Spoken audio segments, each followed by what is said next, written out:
Good morning, everyone. Welcome to News Forum with another set of articles for discussion. So, the first article that we'll be discussing is Uttarakhand Chief Minister tendered his resignation to Governor, ending his tenure just 4 months after he took the oath. तो जो हमारा representation of peoples act है उसके मुताबिक bypolls are not held for vacant seats if the tenure of the assembly expires within a year.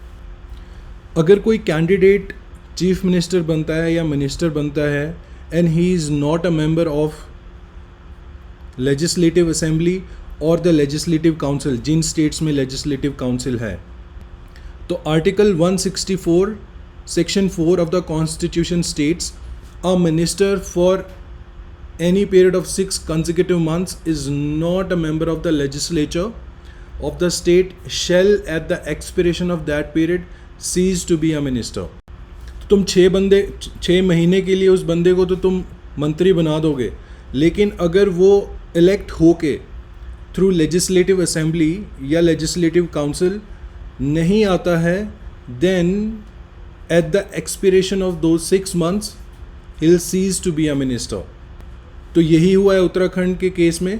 लेकिन अब यहाँ पे प्रॉब्लम ये है कि रिप्रेजेंटेशन ऑफ पीपल एक्ट में bypolls will not be held because the tenure of the assembly expires within a year, that is in March 2022. Therefore, please note this point. The second one is about Poshan Abhiyan, which aims to improve nutritional outcomes for children, women and mothers. तो हमने एक दिन पहले भी पढ़ा था the state of hunger report में that India में स्टंटिंग की, वेस्टिंग की, मॉल न्यूट्रिशन, अंडर न्यूट्रिशन की बहुत प्रॉब्लम है. इस चीज़ को ओवरकम करने के लिए हमारी गवर्नमेंट की एक फ्लैगशिप स्कीम है विच इज़ पोषण अभियान नेशनल न्यूट्रिशन मिशन. लेकिन इसमें प्रॉब्लम ये आ रही है, गवर्नमेंट कहती है use technology. The application and use of technology for real-time growth monitoring and tracking of beneficiaries is the mainstay of this पोषण अभियान. इसको इम्प्लीमेंट कौन करता है? Ministry of women and child development. लेकिन कुछ स्टेट्स में प्रॉब्लम ये आ रही है, जैसे पंजाब कह रहा है हमारे 30,000 आंगनवाड़ी वर्कर्स हैं and none of them have downloaded the Poshan tracker application because the government has neither given us mobile phones nor money for recharge. अब मोबाइल फ़ोन नहीं है, रिचार्ज के लिए पैसा नहीं है, तो ट्रैकर कैसे डाउनलोड होगा? या फिर हिमाचल प्रदेश, जहाँ पे एक अलग ही प्रॉब्लम आ रही है कि बहुत ही दूर रिमोट लोकेशंस में ये सेंटर्स हैं जहाँ पे उनको डेली किलोमीटर्स में चल के जाना पड़ता है और वहाँ पे कवरेज भी नहीं है नेटवर्क की, तो कैसे ट्रैकर चलेगा? The program through the targets will strive to reduce the level of stunting, under nutrition, anemia and low birth weight babies. जो स्टंटिंग का टारगेट रिड्यूस करना है वो 2%, under nutrition 2%, anemia 3% and low birth weight by 2% per annum respectively. लेकिन stunting का जो है that is short height for weight is 2% per annum. फिर भी हम स्ट्राइव करेंगे to achieve reduction in stunting from 38.4% National Family Health Survey to 25% by 2022, Mission 25 by 2022. ये हमने पहले भी डिस्कस कर रखा है. Please go through that module and you will have a better idea about it. The next is retailers, wholesalers get MSME tag, micro small medium enterprises tag.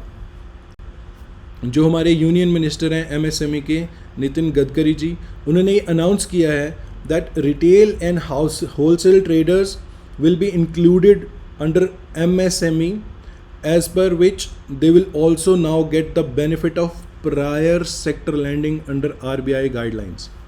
अब पहले ये उसमें इंक्लूड नहीं होता था, तो जितनी भी स्कीम्स MSME के लिए हैं वो उनसे बाहर रह जाते थे. हम ये जानते हैं कि हमारी गवर्नमेंट का एक बहुत ही बड़ा पुश मिल रहा है MSME को because MSME is the backbone of our country.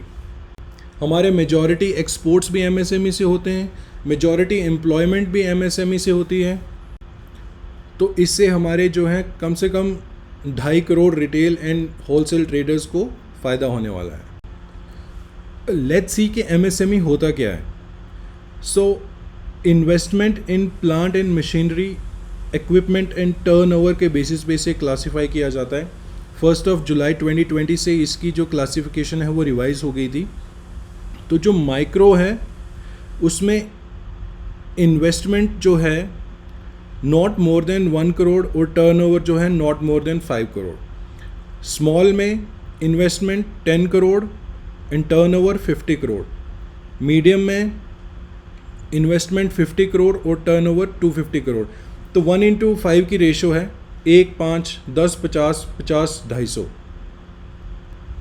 लेकिन ये बहुत ही सिग्निफिकेंट है हमारे इकोनॉमी के लिए, MSME sector, because you can see CSO, which is under Ministry of Statistics and Program Implementation, it said that the share of MSME gross value add during 2016-2017 was 31.8%, which is a whopping number.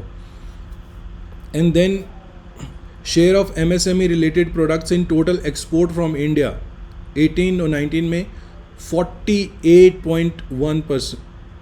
तो इसका ये मतलब कि लगभग आधे से ज़्यादा export हमारा एमएसएमई के थ्रू होता है। और उसके बाद number of workers in unincorporated non agriculture MSME in the country around 11.10 crore. ये 73rd राउंड NSS जो कंडक्ट किया था ministry of statistics and programme implementation ने, according to that. So we can see that MSME is a major force in our economy. So we need to make sure that the benefits for MSME are far reaching and more people are included in the MSME bracket for availing the benefits available to them. तो इसीलिए अब जब हमारे wholesalers और retail traders भी उसके अंदर आ जाएंगे, it will surely be a boon for them. So I guess this is up for the day.